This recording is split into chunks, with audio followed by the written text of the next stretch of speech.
Good morning, good afternoon, good evening.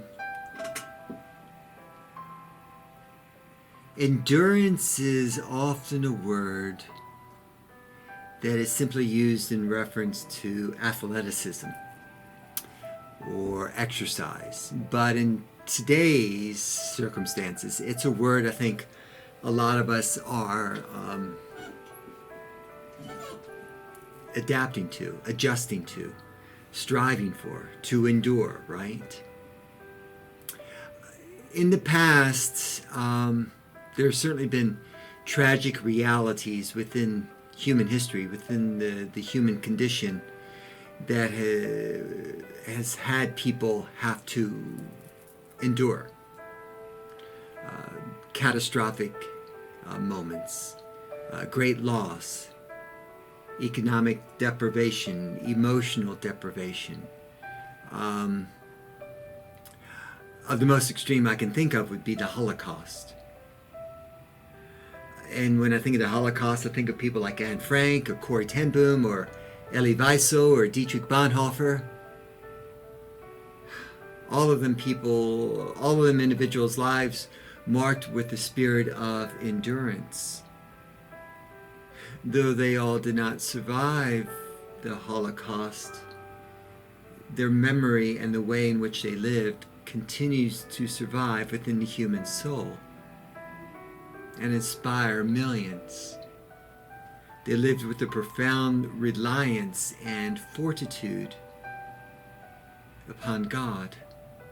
Now, millions endured the suffering of the Holocaust. It's a suffering most of us will never know or experience in our lifetime. As I reflect on their lives, despite their suffering, they came out of those who survived. So many came out of the bitterness and loss and devastation as better people, or perhaps better said, the best of people.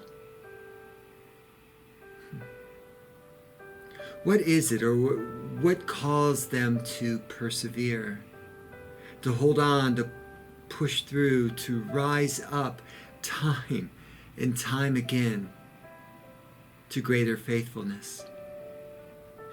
The Apostle Paul, in the 5th chapter, written to the church in Rome, paints a picture of endurance as a portrayal of power, amazing power. He writes, beginning in verse 1, a semblance of these words. Therefore, since we've been justified through faith, we have peace with God through Jesus Christ, through whom we've gained access by our faith in this grace in which we now stand, and we boast in the glory of God. And then Paul goes on to say, I believe it begins around verse 3, or does begin with verse 3, we also glory in our sufferings, because we know suffering produces endurance, and endurance produces character, and character produces hope. Those are amazing words.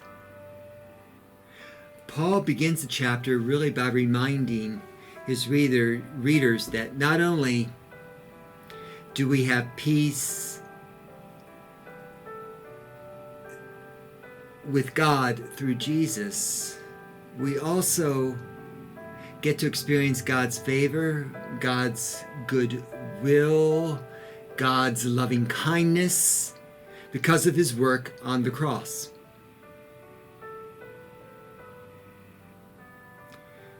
Not only that, but we as apprentices of Jesus, we get to boast, to rejoice in our sufferings, our trials, because it's actually doing an amazing work within our heart and soul. It's doing something within us, something that is deep and profound within that soul, within each of us. For Paul, our trials and our sufferings produce an endurance, a perseverance. In Greek, the word, as Paul uses it, the word endurance, carries with it the idea of trusting God for longer and longer periods of times as we go through greater and greater degrees of difficulty within our lives. The kind of endurance that Paul is speaking of is the refusal to give up on God. Okay. The endurance that Paul speaks of is a fidelity to God's Son, to Jesus, at all costs.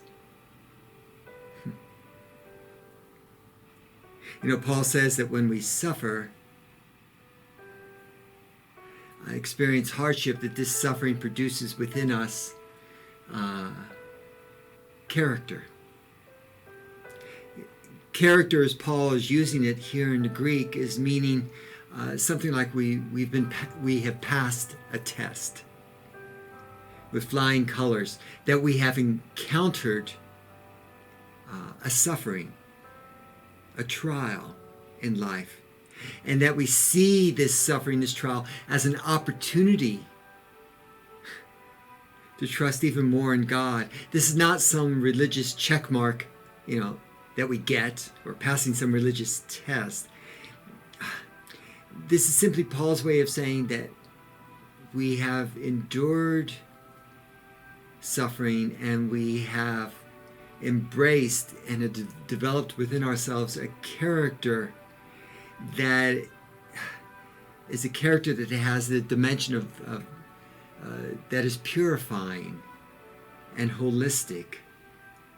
It's a purifying and holistic way of life that we have embraced because of this suffering.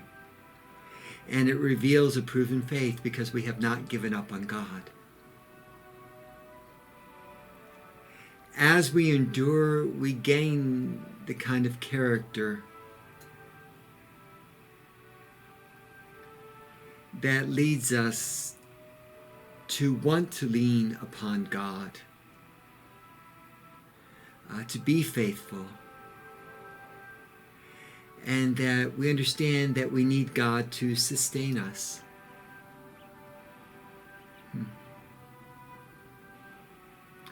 In Romans 5, not only do our trials and sufferings matter, okay,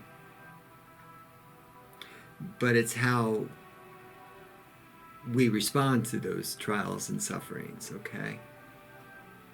In this moment, it's undeniable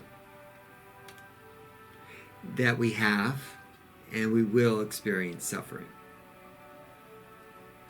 As apprentices of Jesus, we are not without hope.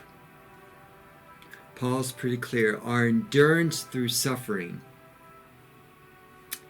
can be for us a threshold of transformation where we can rejoice in our suffering, knowing that coming through such moments, we can experience resilience and a proven faith. At the Holocaust Museum in Washington, D.C., once you go through the tour, you come to a large room near the end of the tour, and you can sit there and on a large screen watch and listen to some of the personal stories of some of the survivors of the Holocaust. People who survived, people who ended up being able to forgive, people who hoped, people who endured in spite of great suffering. Sitting there at one point, I remember breaking my gaze to look at the people in that room. And there was I don't know how to put it, a holy reverence all around. Each person was moved emotionally but equally inspired from young to old. The space was filled with the spirit of tenderness and honor. And those who endured are people who lived lives mixed with this holy mixture of patience and hope.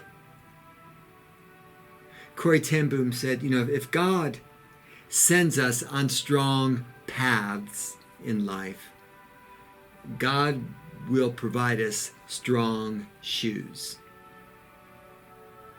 Undoubtedly, the journey can be long, arduous, and endurance hard.